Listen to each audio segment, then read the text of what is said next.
This is Susan Wilbanks with blendedinsight.com. I am a holistic and integrative healing arts practitioner, an intuitive, and an energy healer. In this podcast, I share tips, tools, and suggestions that have helped me along my path in hopes of inspiring and helping you along yours. Let's get started with today's podcast topic. Hello, bright soul. Thank you so much for joining me on this beautiful Colorado day.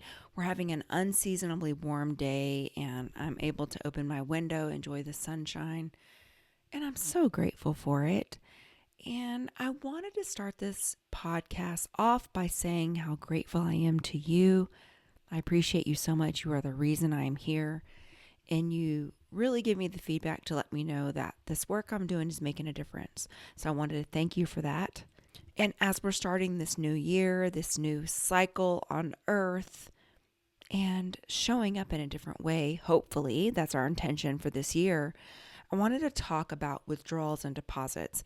And I wanted to talk about this in an energy sense, an emotional sense. It can also be a physical sense, but it is something to be aware of. And so as this planetary shift has been occurring over the last several years, I've noticed a increasingly negative draw in the collective.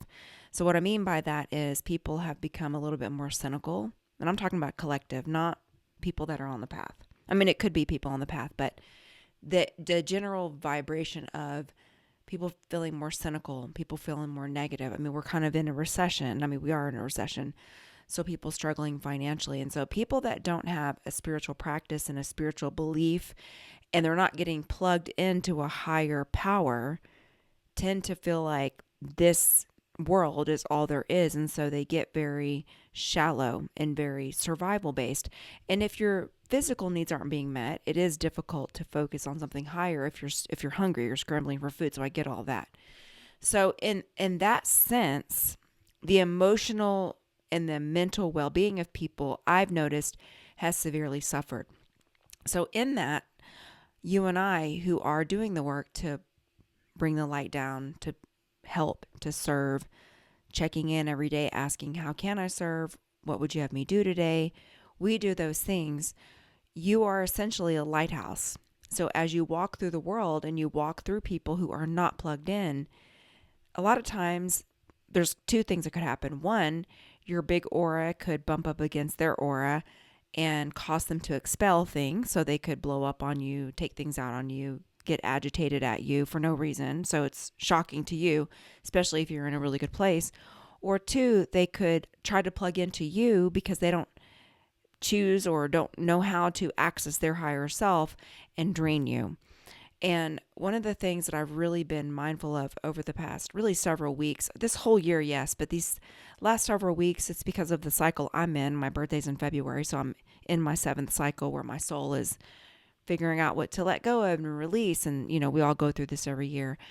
Is I have been really aware of being around people that take more withdrawals than they deposit. And this can be in exchanges. It can be in environments where I just feel the life force leaving. I know that I'm being drained, and it's not conscious of the people. So I don't blame anyone. It's not even about that, because I know how to plug back in and recharge. And I'm grateful that I've learned those things, and that I have teachers to show me how to do those things. And so I've noticed it also in conversation. So I've distanced myself from people I used to be close to, even because when we have a conversation, they're taking from me, and they're always in crisis. You know, I've got some people that I know, they're always in crisis. It's always drama. It's always negative. And they use me as a human trash can to dump all their stuff. And they're taking my energy more than they're giving. And so reciprocity is really important. And so as a giver, and as someone who could consider themselves empathic, you might have struggled with codependency. When we overgive to where we're depleted, there starts to be this pull of resentment or drain or fatigue or dread. It can show up in all different ways. And that is your indication that someone is withdrawing more than they're depositing. Now, you and I can go into meditation. We can book an energy healing practice or session. We can do our energy healing practice. Meditation has a cleansing effect. We can do our physical exercises. We do all the things that we know to replenish. The key is to notice those relationships, those situations, those environments where you can minimize how much you are allowing yourself to be withdrawn, and then start consciously creating and focusing on those situations, those people, those circumstances that add more into your life. Deposit more. So my daily deposit practice is my meditation, sitting quietly, doing my Arhatic yoga practices, connecting with you all. You're amazing. My clients, yes, I'm doing the healing, but it is a meeting in the middle, and it is an exchange. It's allowing me to be the vessel, allowing me to use the giftings that I've learned so that I'm being in service to you, but also you, as it's 90% you, 10% me, you're receiving it, you're investing in it, there's an exchange, and it's a partnership. And I view life as a partnership. We are here to help each other co-create. I don't know how to make shoes. Someone makes shoes, and I'm so grateful I can pay money to exchange for those gifts so that I can get the shoes that I need. I don't know how to do lots of things. I'm not very good at farming. Someone's farming. That's their gift. That's their passion. And they are producing food that I can eat to nourish me. So we all have things that we can exchange our money for, our time and our talents, to help one another and serve. And that's what I am focusing on, is where am I getting reciprocity? Because I want to be a giver, and givers often will attract people who just want to take. And those people because you feel withdrawn when you are in their presence. Maybe it's after they leave.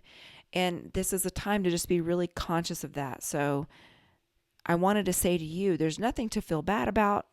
If you're noticing that, hey, this situation isn't serving me the way it once was, feeling more withdrawn. If it's a mature person, you can have a conversation about it.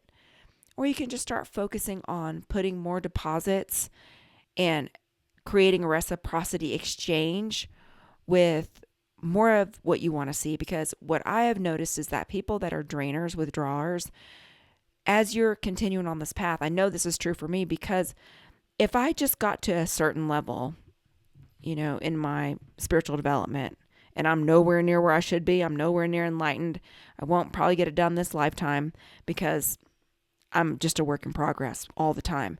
And there's always a new level. So when you think that you've reached a certain level, surprise, you're going to reach, now you have to go to a new level. So the rug gets yanked. There's something where you have to go to the next level.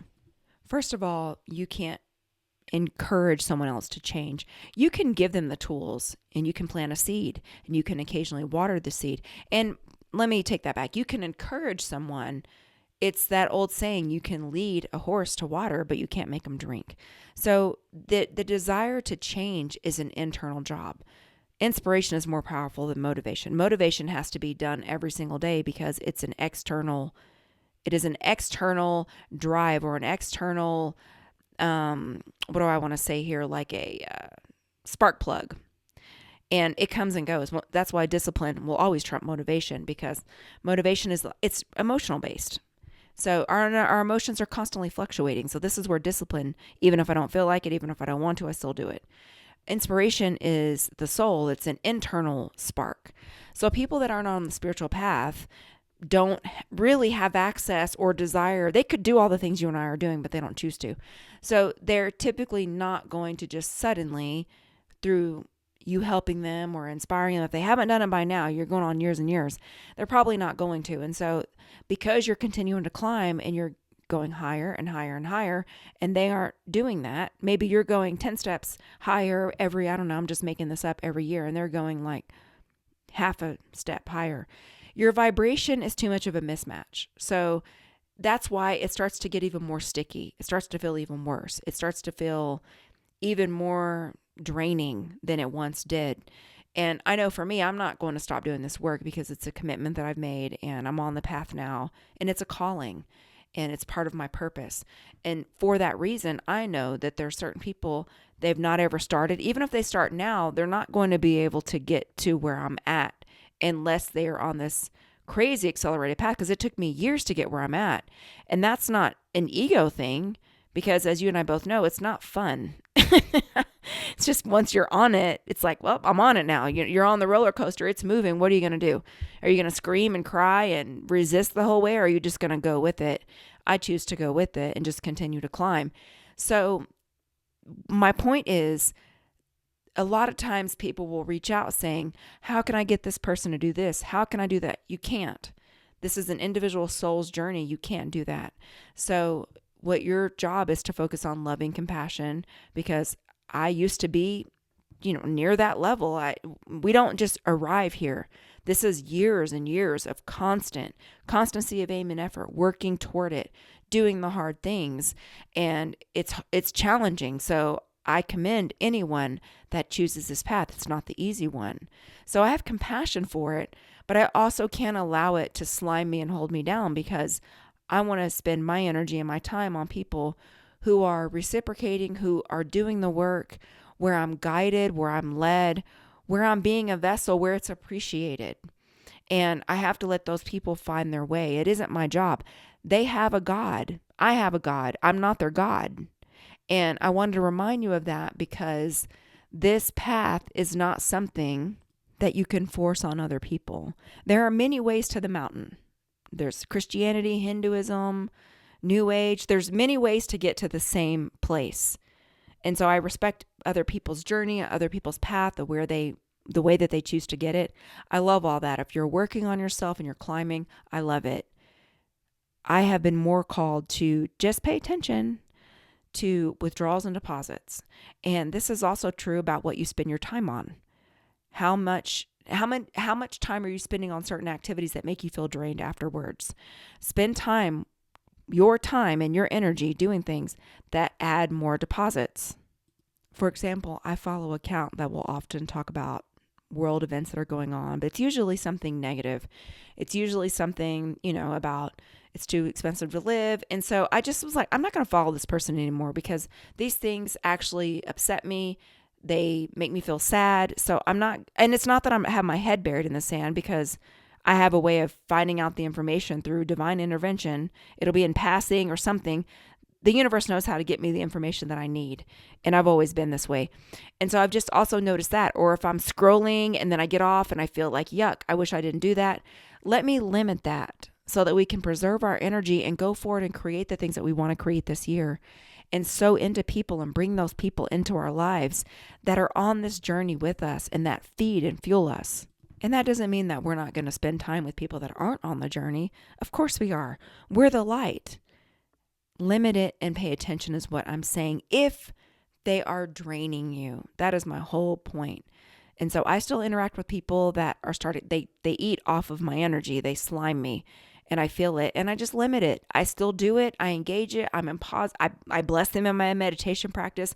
I'm doing all the things, but I'm shifting my energy more toward co-creating and doing things that keep me fueled, so that I can go forward and serve in the way I'm meant to serve. And that is all I wanted to offer today. I know that I was circling back on some things because it's important, but I really hope that it made sense to you. And you make deposits into my life, so I really appreciate that. And let's go into a healing. You can uncross your arms and legs and focus on your breathing.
Okay, and so it is. You can come back into your body.